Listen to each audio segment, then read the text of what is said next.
think we can all agree that the past 2 to 3 years have been insane in so many different ways. From the real estate perspective, watching the prices rise, the fluctuation in interest rates, the supply chain issues, and navigating all of that, it's affected all of our lives in one way or the other. But there's two main driving factors that people are talking about quite a bit right now. That's inflation and interest rate hikes, and what will that do? So I thought I would do a video on how both of those are going to affect us here locally, based in fact, and then also I'll give my opinion on where I see things going. Stay tuned.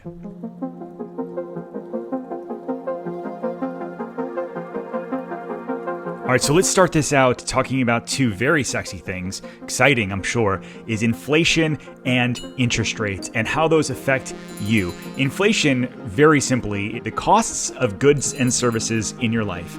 Gas, groceries, rent, all of these kind of things. Now, the dollar has essentially become worth less and less over the past 50 years as they continue to print more and more money, the US government. And so as goods and services continue to become more and more expensive, your dollar doesn't go as far. Now, there's some things to think about, like temporary increases in inflation, because like oil is hard to get from because we're not buying from other countries, or not as much from, say, Russia.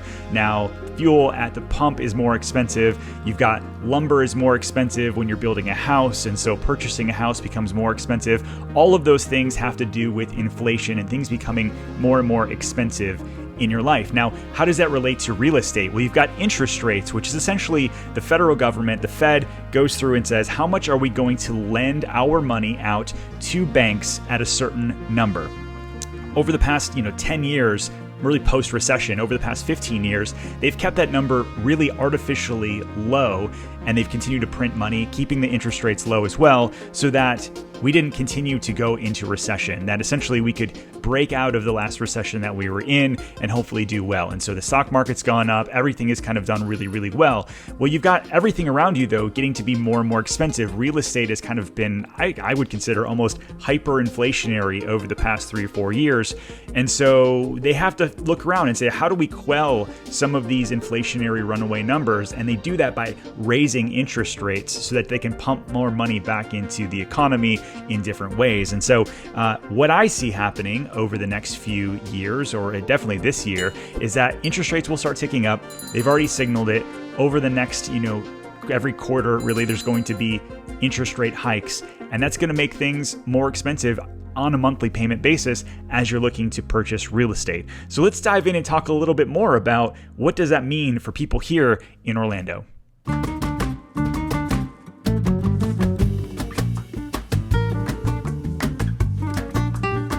So over the past, couple years, I've been doing these YouTube lives, and every weekend that I do them, I talk about the 7-day rolling average of what is going on in our market. Now, supply and demand matter a ton when you're talking about real estate prices, and for the past couple years, we have had way less homes for sale than there was demand. People are moving here in droves for jobs, retiring, better weather, no state income tax, geopolitical reasons, all different kinds, and so Orlando has become this hotspot for people to move.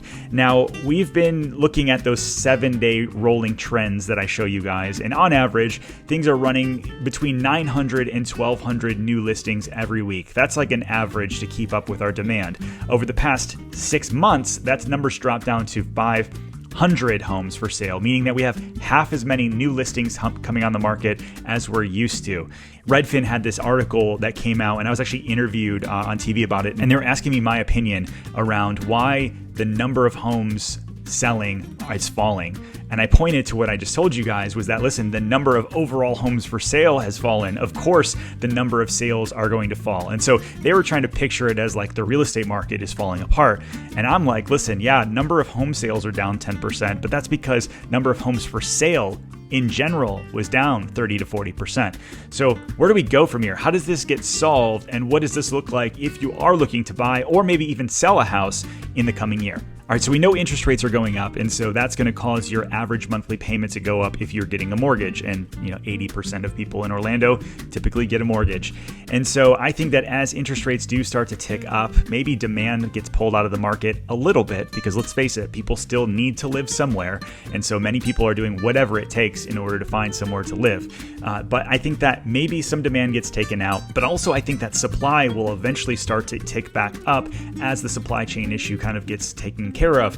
Hopefully, these builders that are now filing for thousands and thousands and thousands of permits all over Central Florida to build new homes, hopefully we'll see that. We also have a lot of people that were just afraid to list their house during the pandemic, having people come in and see their home, strangers from all over the world, to come through their property. They just weren't wanting to do it. And so my hope is that as the new construction side picks up and the resale side picks up and demand maybe slows down a little bit, that we won't see as massive an increase of pricing in homes, and that will probably go back to sort of more of a balanced number. Do I see that happening this year?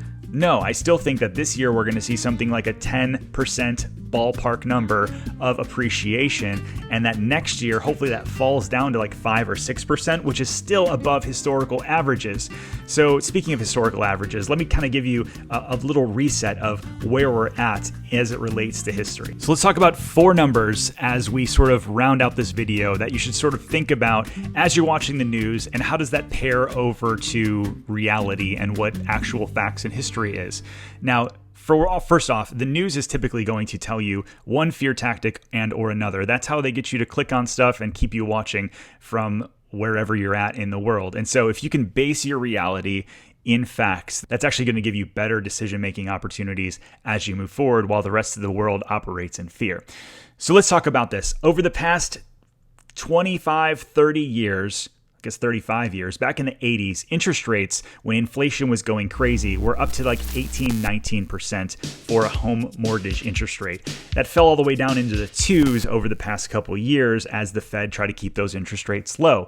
But on average, for the past 30, 35 years, interest rates have hovered right in the 7s. And so the fact that we're kind of in the mid 4s, or if we end up in the high 4s, low 5s, historically, that's pretty cheap. Even in 2019, interest rates were in the mid 4s to high 4s. And so we're really just kind of back to sort of normal, if you will. Inflation, that's a big one. So you've got 1 to 3% on average over the past 40 years for inflation. As we're looking at the 7, 8% right now inflation, that seems really, really high. Now, we have to ask ourselves, how much of that is situational inflation versus just the devaluation of our dollar? That's something that you can decide for yourself as sort of things kind of unfold. But if we can hover back around that 3% inflationary number, I think things are going to be okay. The third number to think about is overall pricing appreciation.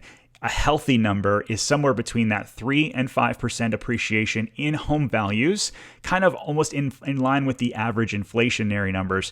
And that's kind of where I know that over these past 3 years where things have gone up 30, 40%, probably not super healthy. If you're a seller, you've loved it. But as a buyer and sort of just an overall economist, we all shouldn't be super excited to see those numbers continue. The fourth number I like to pay attention to is really how many homes are on the market versus how many are selling. I like to see 3 to 4 month supply of homes overall on the market. Right now, we're somewhere around a 2-week supply of homes. So we need like 5 times as many homes to hit the market to kind of keep up with our current demand. And so that's what my channel is really about, showing you guys where things are going, where things are headed in our Orlando real estate market, and how that affects you if you already live here or you're just thinking about making a move. And so if you are thinking about making a move, whether it's within Orlando, coming in, going out, my team and I, we'd love to be your real estate resource of choice. So email us at info@pozekgroup.com, and I promise to take amazing care of you. Last thing, hit the subscribe button as we're putting out new videos every week around new neighborhoods, new restaurants, and really life in Orlando. And we'll keep you guys the most informed audience on the YouTube. We'll see you guys on the next video.